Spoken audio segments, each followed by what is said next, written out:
आणि आता बातमी राजकीय वर्तुळातून समोर येते। शरद पवार यांनी नाशिकमध्ये अजित पवार यांना मोठा धक्का दिलाय। राष्ट्रवादी अजित पवार पक्षाचे नाशिकचे उपाध्यक्ष नानासाहेब महाले यांनी शरद पवार यांच्या पक्षात प्रवेश केला, तर अजून 100 जण हे शरद पवार यांना साथ देणार आहेत। आम्हाला कुठलाही गद्दार आमच्या आता पक्षात नकोय आणि विधानसभा निवडणुकीला 10 ते 12 जागा मागणार असल्याची भावना या पदाधिकाऱ्यांनी व्यक्त केली आहे। सोडचिठ्ठी देत आता अनेक राष्ट्रवादीचे पदाधिकारी शरद पवारांकडे पुन्हा परत आहेत। नाशिकचे अनेक पदाधिकारी या ठिकाणी गोविंदबागेत आपल्याला आलेलं पाहायला मिळतंय। आम्ही सगळे नाशिकचे आलोय, माझ्याबरोबर आमचे युवकचे प्रदेश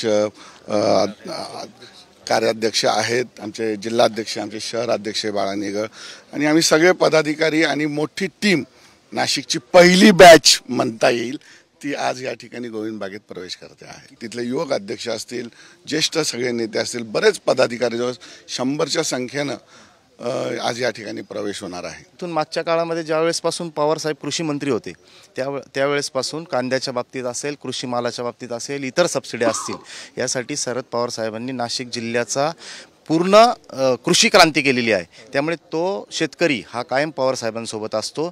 नाशिक जिल्ह्यामध्ये एक 10 ते 12 जागांवर आमचा दावा आहे। त्यापैकी 10ची 10 जागा ह्या आमच्या निवडून येतील ही आम्हाला खात्री आहे। येत्या 19 तारखेला एक साहेबांचा निफाड तालुक्यात एक शेतकरी मेळावा आहे। त्या मेळाव्याच्या निमित्ताने एक निफाड विधानसभेमध्ये सुद्धा एक चांगलं वातावरण होऊन आणि निफाड विधानसभेतील सुद्धा साहेबांवर प्रेम करणारे, साहेबांना मानणारे एक मोठ्या संख्येने त्या दिवशी देखील प्रवेश होणार आहे। कॅमेरामन किरण काजेसह अक्षय बडवे, साम टीव्ही न्यूज, बारामती।